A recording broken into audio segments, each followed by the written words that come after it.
Many of the factors that contribute to the success of a video game are outside the control of the developers that create it. Even a game with a solid gameplay foundation, made by a team of talented designers and innovators, can be cast aside due to complications related to marketing, financial support, and even socio-cultural controversies that permeate the time frame of its release. The risks associated with the unpredictability of the video game market have led many great innovators to the heights of fame and success, as well as abandoning them to the depths of gaming's forgotten failures. This is why some video games, like their creators, fade into obscurity. Some gain a niche following, and some become icons. This entry of Pet Projects of Gaming Icons will feature Kakuto Chojin? Kakuto Chojin. Yeah, Kakuto Chojin. Kakuto Chojin, Back Alley Brutal. It's actually Kokojin.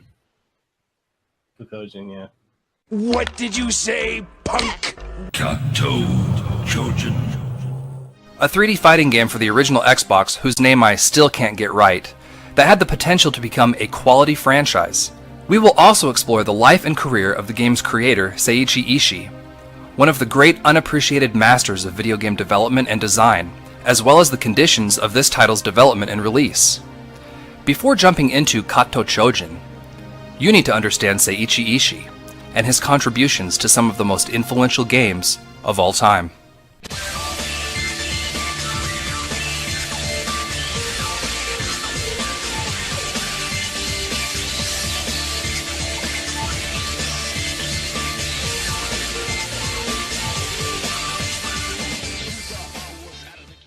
Throughout the history of the industry, video game designers have faced unprecedented challenges requiring innovations that have driven forward both the medium of gaming as an art form and the technological progress of gaming as a whole. Such advancements leave a lasting impression on future generations of creators eager to carry on the legacy passed on to them. One such torchbearer would prove to be a young boy named Seiichi Ishii. Born August 16, 1967, in Ichinomiya City of Japan's Aichi Prefecture, Ishii would become enthralled as an elementary school student by the release of Space Invaders in local arcades. This experience would impact him so deeply as to convince him then and there that one day he would be making video games, not just playing them. His father participated in competitive karate, which sparked an interest in fighting sports for the young Ishii. These two passions, arcade games and fighting sports, would later serve as guides for his future career ventures. As a junior high school student, he purchased a PC 8001 and started his first attempt at making his own game. In college, he would study color composition, graphic design, modeling, and computer graphics. Eventually, he landed a job at Data East in the 1980s and worked on games like Donald Land and Dark Lord for the Famicom. Working on platforms and RPGs was all well and good for Ishii, but he never stopped feeling the pull of the arcade classics from his childhood. This led him to seek and obtain employment with Sega in 1990, where he was excited to be on the bleeding edge of arcade development, which was pushing into the frontier of 3D computer graphics. Since the Sega Saturn and Sony PlayStation were still a long way from release, the arcade was the only way to experience 3D graphics at the time. Seiichi Ishii was placed in Sega's R&D Department 2, where he would fatefully meet his department manager, Yu Suzuki. Since he was assigned as the only 3D computer graphics designer on a new development project titled Virtua Racing, he was given the responsibility of reporting progress directly to Yu Suzuki, which allowed him to learn about game design from one of the greatest game creators of all time. In his idle time, he began piecing together his own 3D computer graphics prototype, which he coded line by line. In 1991, Street Fighter II made a huge impact on the gaming industry. Sega's efforts to dethrone Street Fighter II with offerings such as Dark Edge and Burning Rival would have little to no effect. When Ishii-san showed Yu Suzuki his prototype for simulating human movement with 3D computer graphics by utilizing a technique that would come to be known as inverse kinematics, a technique that made it possible to simultaneously animate multiple objects with joints, Suzuki quickly made Ishii a development leader in his new Virtua Fighter project. With Ishii and Suzuki working together, Virtua Fighter would supersede Street Fighter II as Japan's next hot arcade fighting game and was able to single-handedly invent the 3D fighting genre. Eventually, Ishii's love of creating 3D arcade games would lead him to be among several Sega developers that would be acquired by Namco. There, he would serve as a director and programmer for Tekken 1 and Tekken 2, which would go on to become one of the best-selling fighting game series of all time. With so much back-to-back success, Ishii decided to become the chairman of his own development company, Dream Factory. In this role, he would work together with publisher Square to produce a fighting game specifically designed for consoles, known as Tobal No. 1 and Tobal 2. While the first game enjoyed decent sales for a new franchise, Tobal 2 never saw a release outside of Japan due to low sales generally attributed to the lack of a Final Fantasy demo pack-in such as the one included in Tobal No. 1. Dream Factory would go on to develop games such as Air Guys, God Bless the Ring, and The Bouncer, the latter of which innovated new juggling and ragdoll physics that profoundly influenced the Devil May Cry series. With none of these titles achieving the meteoric success that Virtua Fighter and Tekken had enjoyed, Ishii looked to Microsoft for his chance to create his next big hit. Microsoft was looking to diversify its offerings in order to attract patrons of the fighting game genre. Though pleased with its launch title fighting game, Dead or Alive 3, which went on to become the original Xbox's overall third best-selling launch title, it soon became clear that the majority of the fighting game community did not take this franchise as seriously as the Virtua Fighter and Tekken series. Sometime prior to September of the year 2000, Microsoft approached Seiichi Ishii with a tech demo that ran at 30 frames per second, designed to show off the power of the original Xbox's hardware. This resulted in Ishii taking some members of Dream Factory, as well as from Microsoft, to form studio Dream Publishing. Although this tech demo had no specifications whatsoever as a video game, Dream Publishing began working feverishly to create a 3D game by amplifying what scarce assets were available by pushing them to run at 60 frames per second while maintaining the original high-quality visuals of the initial tech demo. This proved to be quite the daunting and time-consuming task, as much of the code needed to be overhauled and perhaps even written from the ground up to run as a game. Finally, after years of toil, Kakuto Chojin would be released November 11, 2002 in North America. Not only did the final game run at double the frame rate of the original demo, it sported visuals that can be seen as surpassing initial expectations with dynamic shadows rendered in real time and bump mapping used to make reflective effects on textures, creating a realistic wet look on the characters. This leads one to ask, if the results were so impressive, why did it fail? To start with, critics were quick to point out how many aspects of the visuals were unpolished, such as characters' limbs clipping through one another and the lack of synchronized mouth movement to accompany each fighter's voice-acted victory quotes.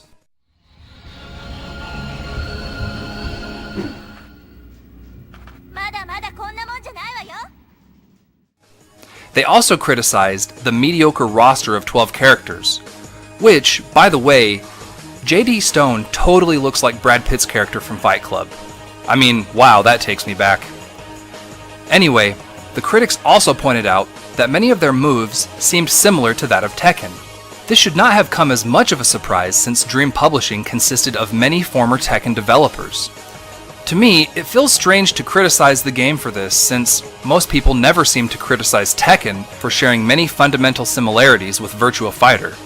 But I digress.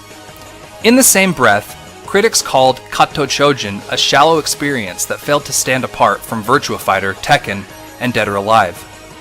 This game was mercilessly torn apart by reviewers, with some outlets scoring the game as low as a 3 or even a 2 out of 10. After playing around with each of the game's characters, I can safely say that the core mechanics of Kakuto Chojin's fighting system are of decent quality.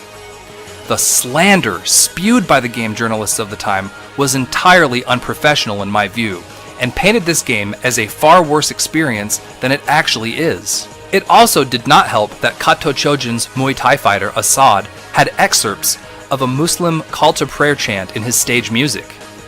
I think it's the same royalty-free sound sample that was also used in Cruisin' World Cairo Stage and Ocarina of Time's Fire Temple Dungeon. Despite warnings from Microsoft's senior geopolitical analyst Kate Edwards stating that these Arabic chants could be construed as an insult to the religion of Islam, Copies were shipped out anyway. Some were even shipped to Saudi Arabia, where the issue became headline news. Once the Saudi Arabian government issued a formal protest, Microsoft withdrew the game worldwide, and many retail outlets were ordered to destroy all copies. After only being out a few months, Kakuto Chojin literally disappeared before it even had the chance to catch on. So, can the failure of Kakuto Chojin be blamed solely on the Muslim prayer chant controversy? Not exactly. Other games have faced similar issues and bounced back, like the recall and delay of Sony's Little Big Planet, for example. It also did not help that Microsoft offered little to no advertising for the game, but what really did this game in essentially boils down to one crucial thing. It came out too late. The fact that gamers and critics had seen fighting games done so well prior to Kakuto Chojin's release meant that if it was not a great AAA fighting game from the outset, people would merely move on to a game that was. However, it is important to point out that the first Tekken and Dead or Alive games were not considered great by any means, but they were given a chance to refine themselves and live up to their full potentials. Kakuto Chojin was never given that same chance. Now, what do I think of Kakuto Chojin? Actually, I think that it is a lot more fun than I expected. In fact, I like it. The smooth gameplay and slow motion animations make for a very enjoyable cinematic experience.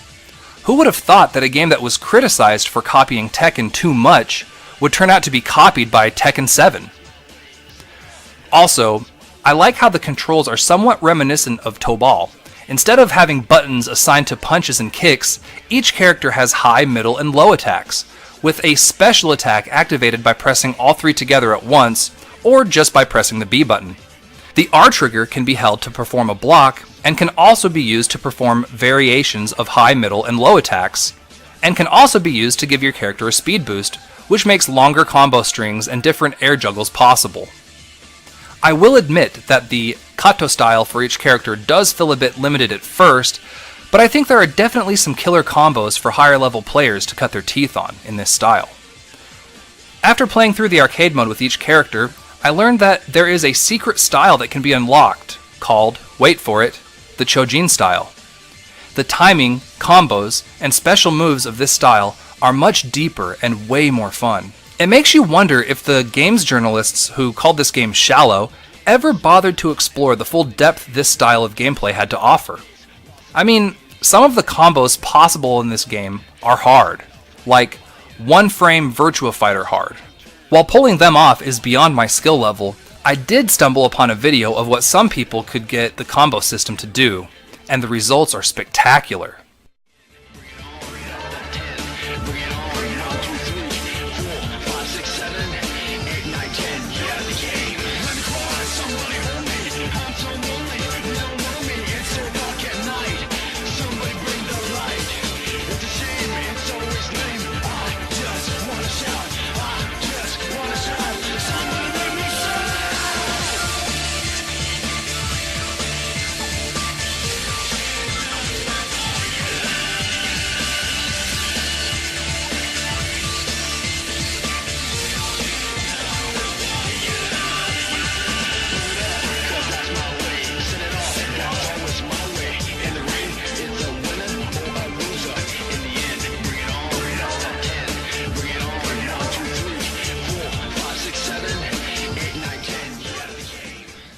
The only thing that I don't like about the Chojin style is that when you go to the practice mode and try to look up a move list, you get hit with this.